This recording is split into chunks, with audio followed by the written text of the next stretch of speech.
Evening gathers on the Buffalo Mziniathi to the people who live along it, and the water looks like metal hammered thin.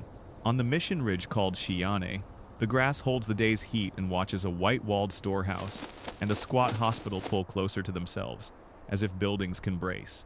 Inside that small square of order, roughly 150 men stack mealie bags and biscuit boxes into ribs and knuckles and teeth. They cut rifle ports where windows were, turn doors into shields, turn corridors into problems. Across the river, dust lifts and drifts as if the hill of Isandlwana has exhaled all the way to here. 3,000 or 4,000 men of the Undi Corps are moving with the reckless concentration that follows a victory. Their bodies remember the run, their hands remember the weight of today's work. At their head is Dabulamanzi kaMpande, half-brother to the king, awake to the electricity of a day that may never happen twice. Behind his eyes there is a door. In the king's words, there is a line. Do not cross into Natal. One cautions a future, the other tempts the present. The mission is not a fort, only a node, a depot, a hospital, a kraal, and a yard stitched together by hurry. Dabulamanzi reads it and decides that the river is not a border but a bridge, and that momentum is a real thing in war. If he can strike here before night dissolves the edge, the Empire's disaster at Isandlwana will not be given a companion story to ease the pain. He steps down toward the ford. The water takes him ankle, knee, thigh, and then he's across. And the day that began with a net on a naked camp now demands that shock break a knot of rooms. By dawn, the white walls will be scorched and the yard black. Men will count themselves and not believe the numbers, and the river will look the same as it always has. Between now and then lies a lesson that refuses to be neat. How momentum carries a hill and fails against a place that decides to live. Mid-afternoon, the 22nd of January, 1879, on the stony shoulder of Isandlwana, an imperial line is taken apart by a method it never bothered to learn. The central British column, scattered into knots and silenced by angle and distance and the arithmetic of ammunition, leaves a trail of wrecked wagons and red cloth fluttering in the grass. The Undi Corps, held as a reserve in that larger fight, is less spent than others, legs still strong, lungs still deep. When the killing is done and the bodies fall silent, runners move over the hill and into the folds of country that fall toward the Buffalo River. To the west sits a crossing named for a trader, Rorke's Drift. A mission station turned storehouse and hospital by men who trusted letters and supply more than ground and timing.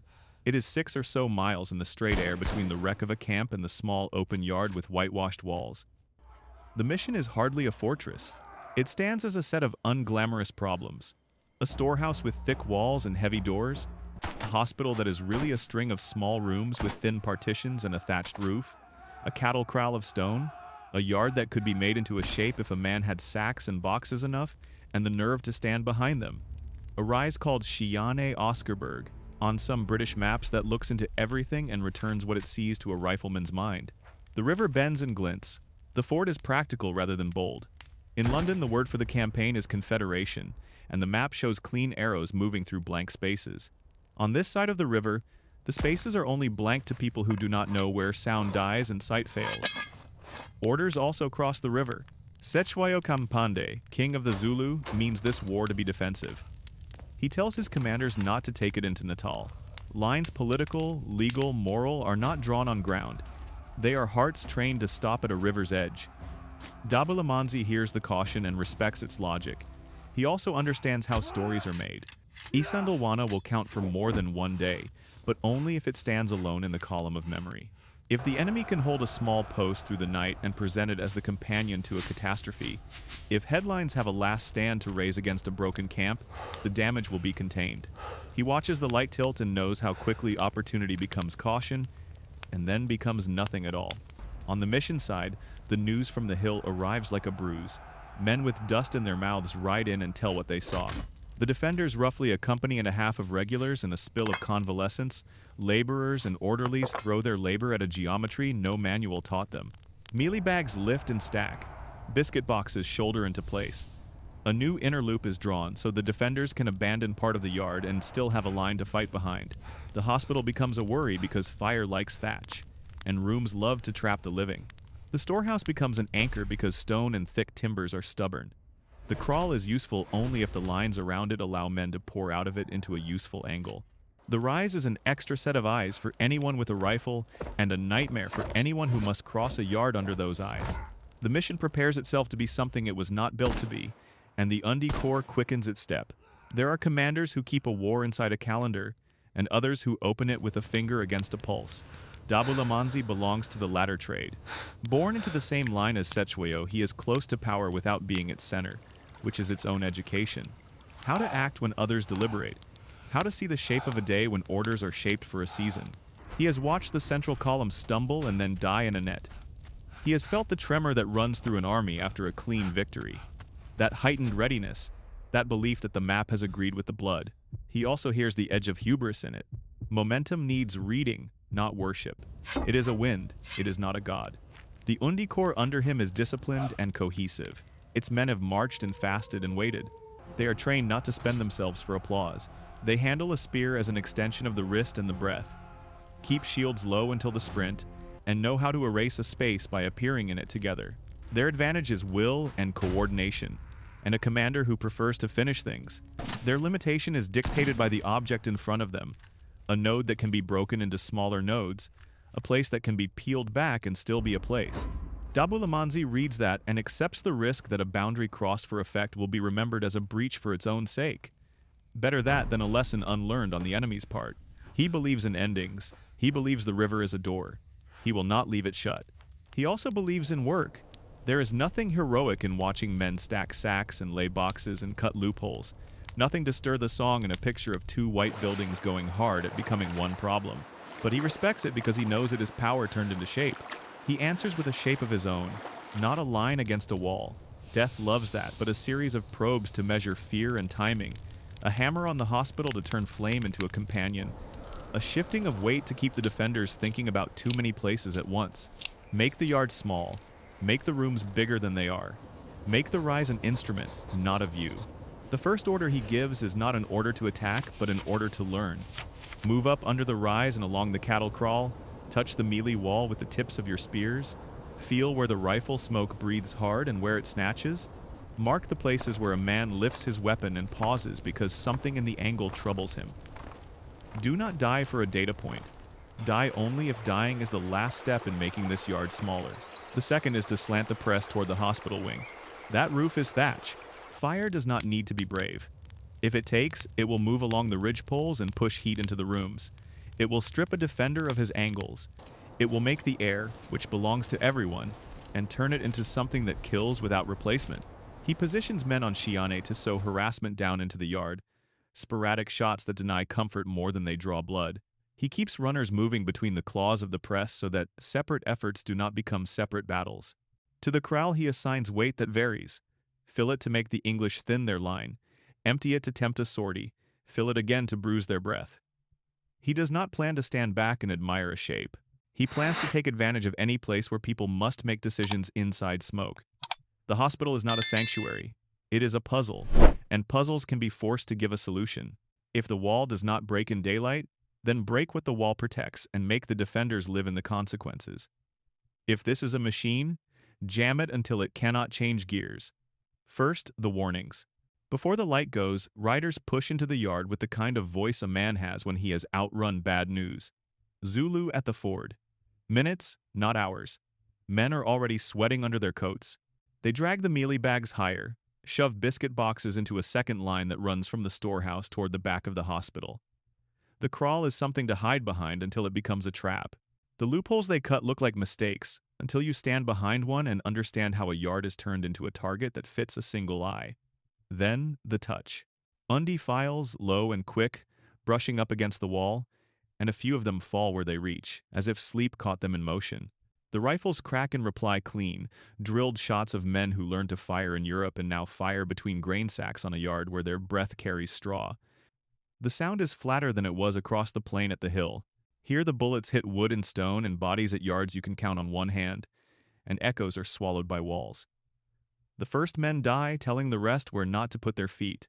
The second and third learn the angles by sight and pain, and the fourth press their shoulders up under the wall, where shooting down is difficult, and stabbing over is nearer truth than theory.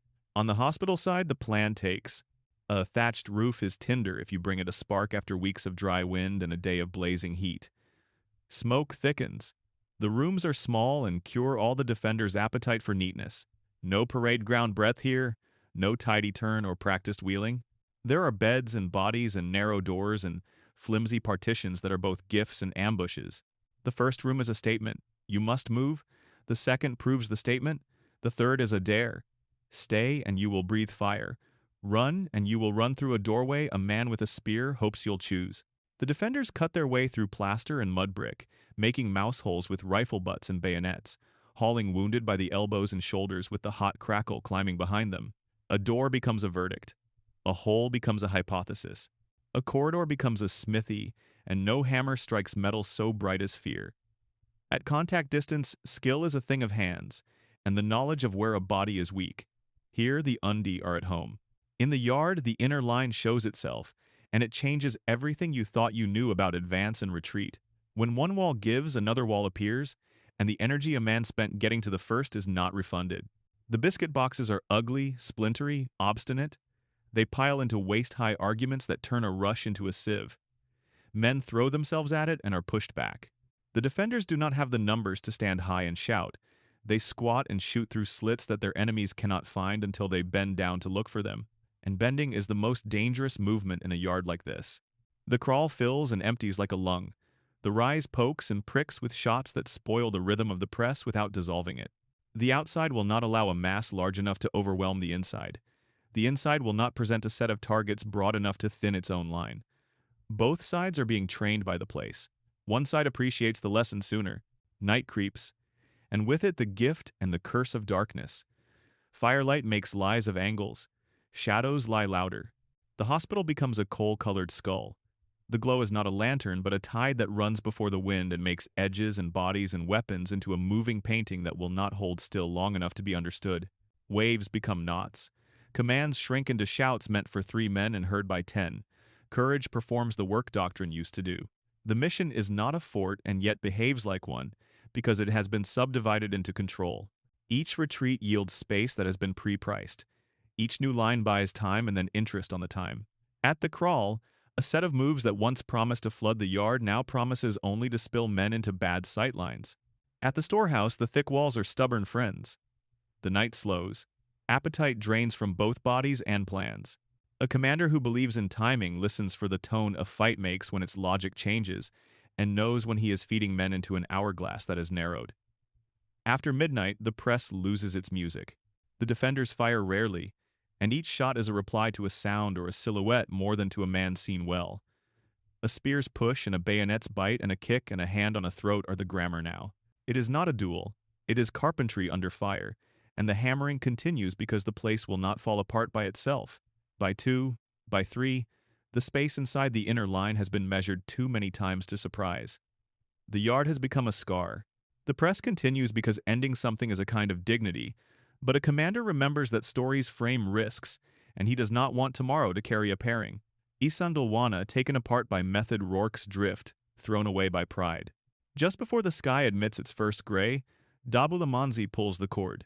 The Undi fall back in units that remain units, and absence becomes the defender's first comfortable breath in hours. The hospital shows only ribs of timber and long bare teeth of stone. The corral is empty and useless. The yard is black with ash and strewn with bodies and boxes and sacks, and everywhere there is the smell of a baking that did not feed anyone. The river's murmur is the same as it was before the first touch. The node refused to be a day.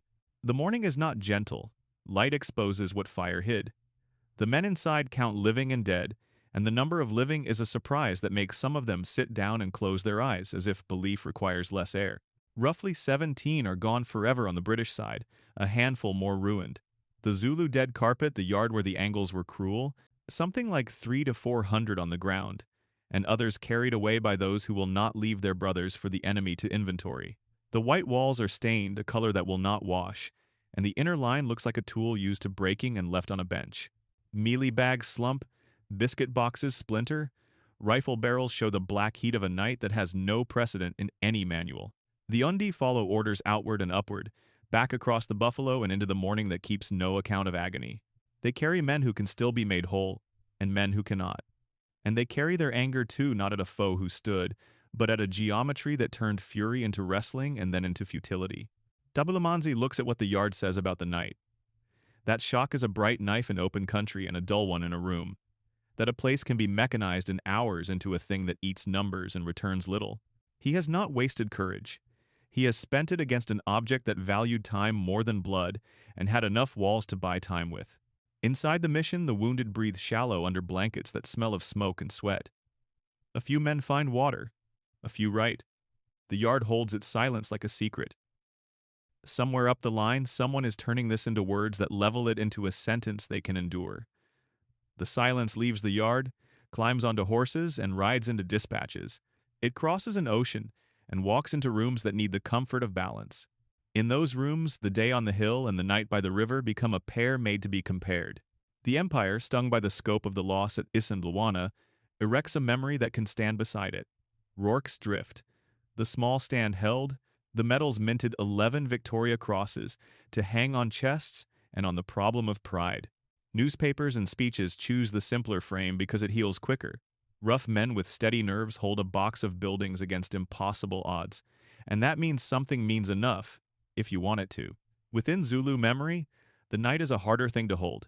Dabulamanzi's decision is both admired and argued admired because it is brave to seize a moment, argued because the king's boundary had reasons older than the British timetable. Some say he disobeyed and therefore invited ruin upon the policy. Others say he read the day cleanly and acted, and that caution in victory is only caution's way of being cowardly. The truth worth keeping is sharper and more useful than either. He saw that momentum could be doubled and tried to make it double. He discovered that the object he chose did not behave like the object he had broken earlier in the day. He learned and paid, and the army returned to a war that would be fought more slowly now and with more weight. Rorke's Drift soon becomes a hinge for story. At parades and in pubs, the name sits in the same sentence as Isandlwana to ensure that the day is not allowed to stand alone as indictment. It is not a conspiracy, only the natural arithmetic of pride and trauma. For decades, the focus of English-language writing will lean toward the night at the mission and away from the day on the hill, and wherever they do speak of the Undi, they will speak of numbers and of courage and of error, but not often of a commander working inside a narrowing geometry and making sober choices in the dark. That omission is a legacy of its own. Records do not remember everything. They remember what their keepers find useful and what their languages are ready to hear. Rorke's Drift fits an old appetite. The last stand, the plucky few, the clean line between here and there. It invites music and the neat awarding of medals that shine. It leaves less room for the forensics of an attack that fails to land cleanly, not because its men are less brave or its commander less awake, but because the object was wrong for the tool that day. Dabulamanzi's choice is complicated by the king's order. The no-cross clause sits in the background of every sentence and makes praise put its hands in its pockets. In some memories, disobedience sings. In others, it is a stain that will not wash. There is also the weight of the hill. The magnitude of Isandlwana pulls gaze and ink. The press needs a pair. The pair it chooses is the mission, not the man who chose to make the mission a second exclamation point. He becomes a clause in a paragraph about someone else's gallantry. And even where the language is generous, it prefers emblem to diagnosis. The Undi are remembered as a sea that did not find the shore, the defenders as a rock, the commander as an unnamed tide. This is not because there is no material, it is because memory is a political instrument, and nights like that one admit too many second thoughts. Carry out of this yard a way of thinking, not a posture. The first is about objects. Places are instruments, not backdrops. If you can choose where a fight happens, you have already altered its terms. Rorke's Drift is a node several small problems that can be linked and relinked under pressure. It multiplies defense by subdivision. Learn to see that shape when you meet it. If you strike such a place with mass alone, you are asking to be turned into a sequence of separate efforts, each of which can be answered in order. Synchronize or stall, there is no middle. The second is about time. Momentum is real, but it is not sovereign. You may ride it to a hill and still find yourself on your feet and out of breath in front of a building that does not care what you did earlier. Test the architecture before you push. If the object is built to turn your difference in numbers into noise, redesign your difference or save it for a day that wants it. The third is about tools. Fire is a moving wall if you make it one, and a blindfold if you stop paying attention to what it erases. It can haul a defender out of a room and chase him across a yard. It can also erase the angles that make your spear true and your body safe. Use it as an ally, not as a god. The fourth is about law and narrative. Crossing a boundary may be the right choice in a moment, but it binds your name to its consequences. Cross for effect, not for applause. History will decide whether you bought an end or only purchased a story your enemy needed. And the last is about humility before place. Sometimes a location decides to live.